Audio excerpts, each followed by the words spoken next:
आणि ही बचत पेटी त्यांनी आपल्या आई बाबांना विचारून उघडली.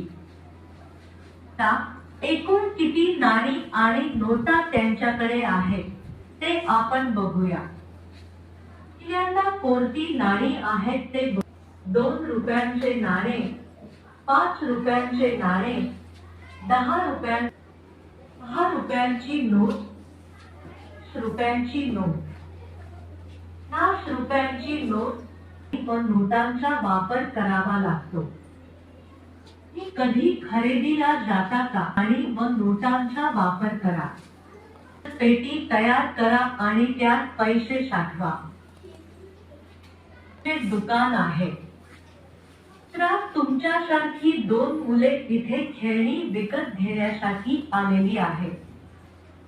तर आपल्याला फुगे, बॅट, बॉल, गाडी, बाहुली, हत्ती आणि बासरी अशी